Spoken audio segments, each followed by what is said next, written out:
Ladies and gentlemen, the Toowoomba Turf Club is proud to recognise one of our most avid racegoers and successful industry participants. Tonight, we salute Dr. Kim McCasker. After an introduction to racing through his uncle Arthur, Kim's first racehorse was trained by Cedric Duff, and although Star for Steph ran 23 lengths last in the 13-horse field, a mighty miracle was produced in her next start a fortnight later, giving her owner his first career win. Following the success of Star for Steph, Love Moves Me provided the next thrill, notching up multiple Metropolitan wins, plus the honours in the 1993 Darling Downs Sires Produce. Wide out, but Socially Excited is in front. Here comes Love Moves Me with a giant of a run. In front, Socially Excited, but Love Moves Me wears him down and gets him. Love Moves Me's got enough to win right on the line.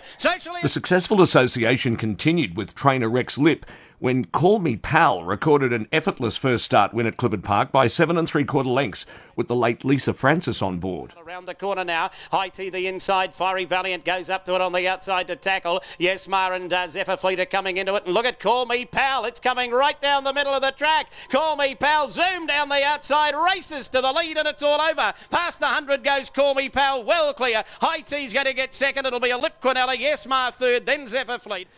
Connections then made the bold decision to travel to Rose Hill for the Group 2 Pago Stakes, where he ran a gallant third, giving Kim his first taste of group racing success. The next superstar, and a racehorse synonymous with Toowoomba, Laurie's Lottery, was purchased at the Inglis yearling sales for what now could be considered as a mere $18,000, as the talented galloper amassed over $1 million in career earnings.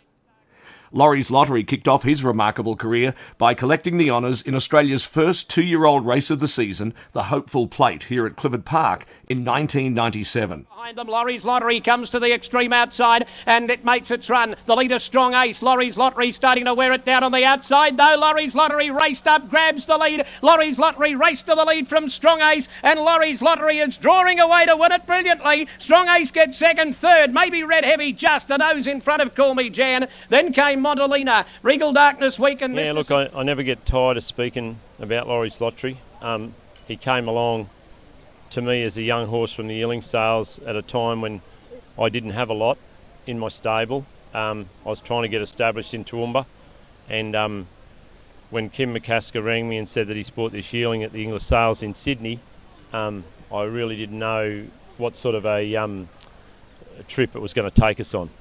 As the cream of the crop 2-year-olds lined up in the Group 1 Golden Slipper, Laurie's Lottery started as the race favourite after his unbeaten race record. It was not quite the fairy tale ending Connections were hoping for, running 6th. Trained by local trainer Michael Nolan, Laurie's Lottery is and will forever be regarded as Nolan's best horse in his training career. Look, it was an exciting period in my life because I don't think I'd been to Sydney at the time, so I definitely hadn't been to Randwick, so it was my first go at Randwick and everything else, and he was the pin-up horse in Sydney. Wherever we took Laurie's, he was news. There was TV cameras there of a morning to watch him have a roll. We did interviews. I just lost track of how many interviews I did, and in a way it was good for me because I was probably a little bit shy leading up to that, and I came out of my shell a bit and learned to speak to the media and everything else, and I said Laurie's was he was the number one news story in Sydney for Slipper Week. Look, the race itself, race day, was massive crowd. He was very stirred up.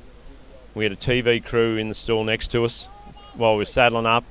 It was all probably a bit too much for us all to handle, and especially the horse. And we were slow out in the slipper, and we got caught deep in the slipper, and I think we ran a nice 5th or 6th coming home. Laurie's Lottery continued to succeed, winning the Group 3 Roman Consul Stakes and the listed Heritage Stakes, culminating in the Group 1 Caulfield Guineas, where Laurie's Lottery led for most of the journey but was beaten on the line. He also made it back-to-back wins at Doomben during the Queensland Winter Racing Carnival, including Group 1 honours in the Doomben 10,000. Laurie's came back as a super 3-year-old. Again, he was one of the best 3-year-olds in the country. And his last run as a 3-year-old was in the Caulfield Guineas at a mile. Never been to the mile before. Heavy 8.